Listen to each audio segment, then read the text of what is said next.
For at least 200 years, gardeners have been using a simple, reliable technique to preserve their food for much, much longer.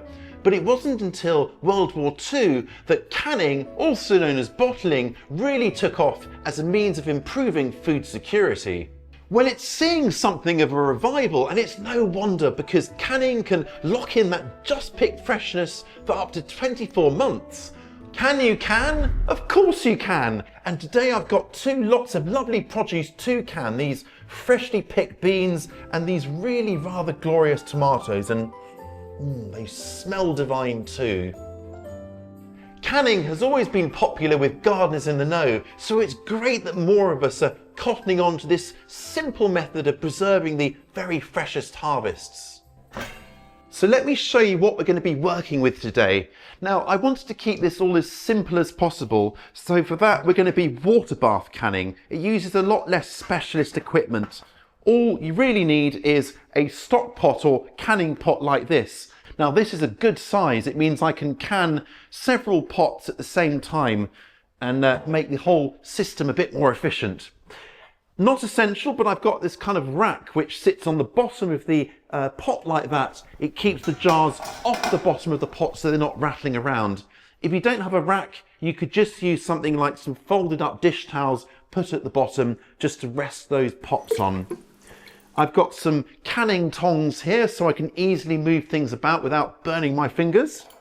A wide mouth funnel which will make filling up the canning jars a lot simpler. A ladle, and then this rubber spatula. Now, do make sure that the spatula you use is either rubber or plastic, because metal could chip your jars and it could even react badly with the ingredients, and we don't want that. And then of course we've got our beautiful, stunning canning jars. Now, these are a bit of an investment, but once you've got them, they'll last for many, many years, and it's a beautiful thing to have. These ones come with a lid like that, which sits neatly on top, and then these kind of rings that hold it in place while you're processing it. And as I say, a little collection of these is a very fine thing indeed. So first, let's sterilise our jars to remove any risk of contamination. Just give them a good wash in hot soapy water and then rinse them off to remove any soapy suds and let them drain away.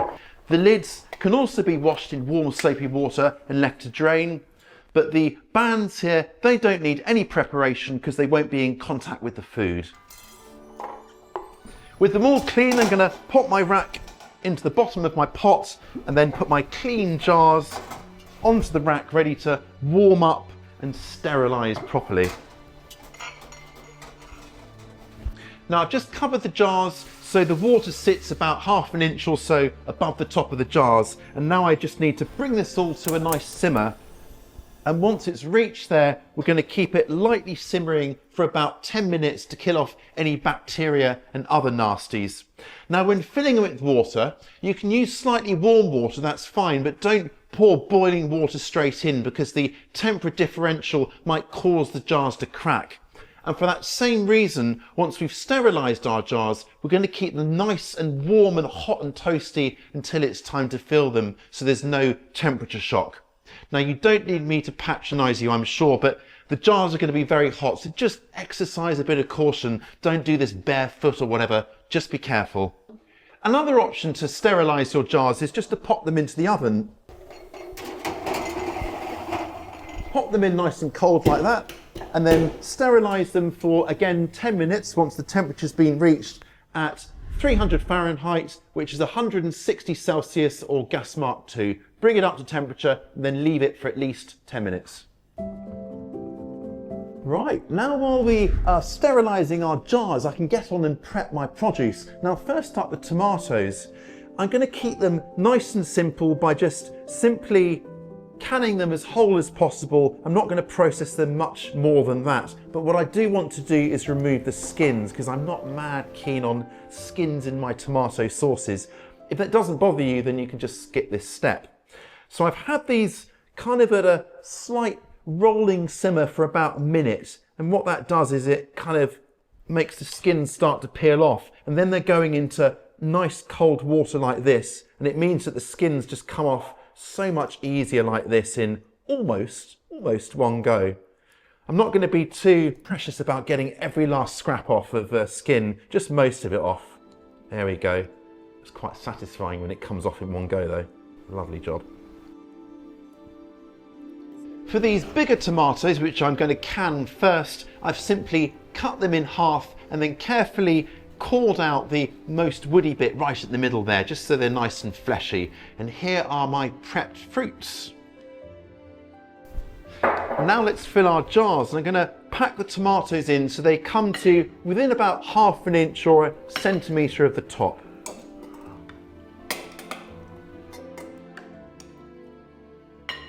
And now I'm just going to pour over some hot water into each of the cans and let it settle.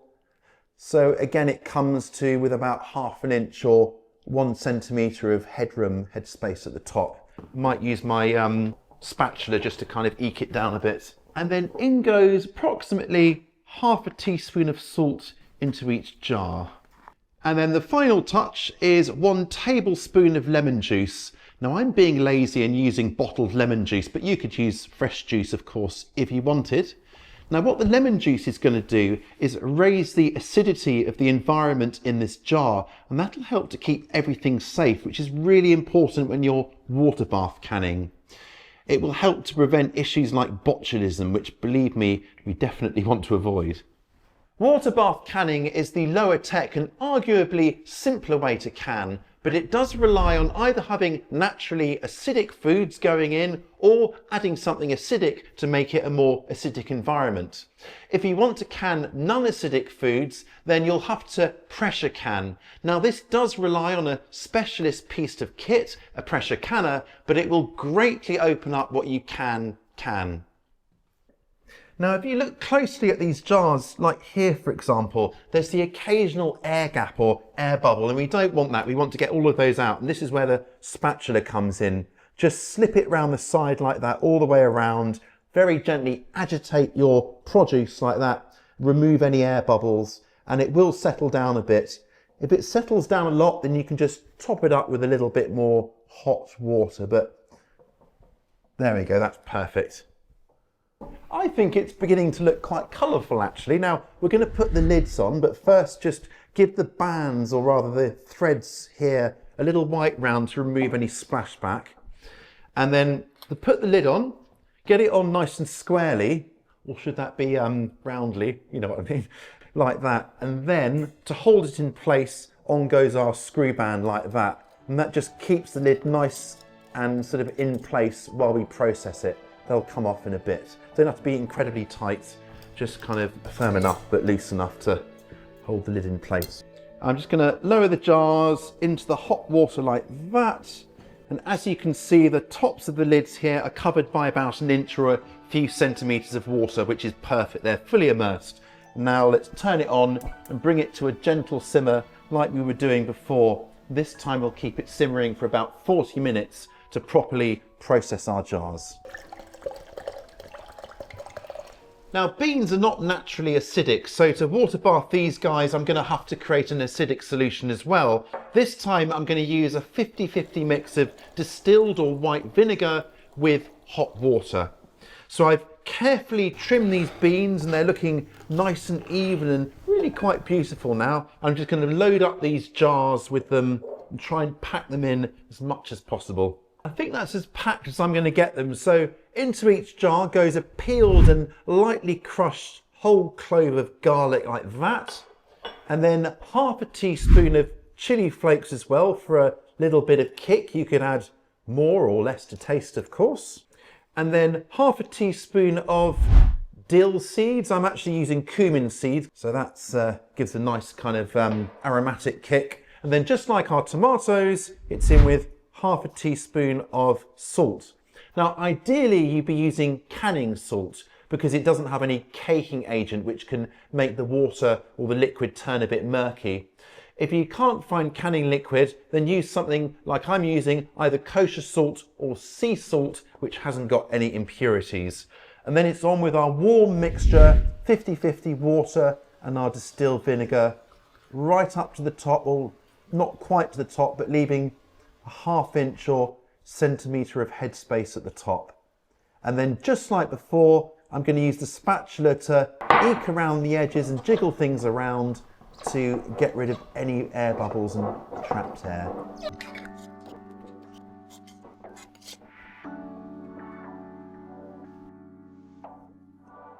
Right, while we're waiting for this last batch to process, we can go outside and pick some more fresh produce for canning. The best produce for canning has to be absolutely at its peak of ripeness. That'll lock in the best flavour indeed. You want things perfect and blemish free.